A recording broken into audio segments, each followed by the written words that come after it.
Почитувани граѓани, самообендисаноста, дрскоста и навредите од премиерот нема да ги направат резултатите на оваа влада подобри од оние кои се забележани во годинешниот извештај на Европската Унија за напредокот на Македонија.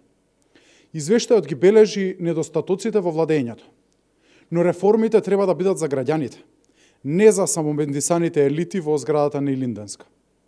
Очигледно е дека владата не се грижи за реформите. И тоа е факт од кој не може да се избега со скапи настани и пресконференции. Ковачевски изгледа ги преспал препораките на Европската комисија и од 2021 и од 2020 година. Недостасува реализација во клучните области. Ова се однесува особено на препораките за реформа на јавната администрација, градење на конкуренција на пазарот, слободно движење на стоки и работници, како и правото на интелектуална сопственост.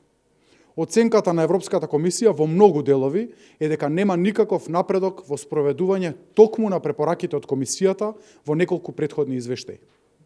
Но додека владата зборува со навреди кон опозицијата, ние ќе зборуваме со факти. Во делот на реформата на јавната администрација, Европската Унија и забележува на владата дека сите препораки од минатата година не се адресирани во доволна мера. Во реформата на истата нема напредок, а Македонија е само умерено подготвена. Препораките за подобрување на процедури за елиминирање на непотизмот, клиентелизмот и кронизмот, вклучително и за назначување на менаџери и членови на надзорни и управни одбори, не се имплементирани.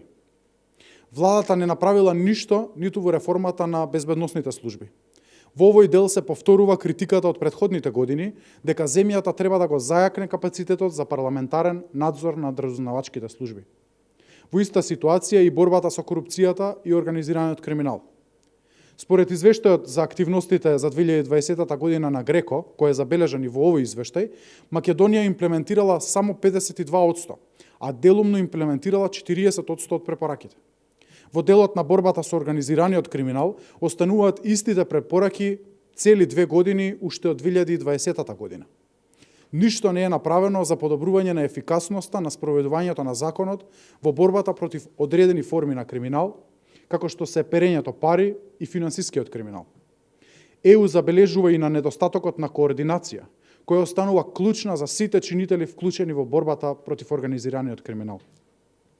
Вице-премиерот Маричич вели дека е задоволен во делот на економијата, но извештајот го демантира и вели дека владата не ги имплементирала ниту препораките од 2020 година во делот на слободниот пазар.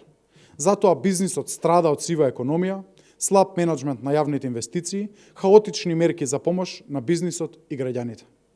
И тука преовладува мислењето дека регионалната криза само ја продлабочува лошата состојба во општеството локално, со изразито висока инфлација, високи цени на добрата, храната и енергенсите, како и потресите на синџирите на снабдување.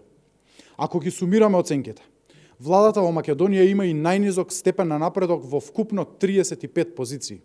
Во 35 области, владата не успеала да постигне напредок поголем од оценка 2.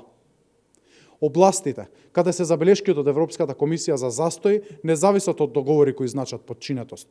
Ова представува непочит и за Европската Унија, и за Европската комисија, за кои владата има само убави зборови, но нема дела. Но најмногу, ова е непочит кон македонскиот граѓанин кој очекува резултати. И за тоа не е виновна опозицијата. За ова се виновни неспособноста, неработата, надменоста и дрскоста на владата. Реформи и се потребни на Македонија и македонските граѓани сакаат да живеат подобар живот, не само заради Европската Унија. Затоа на Македонија и се потребни промени. Ви благодарам.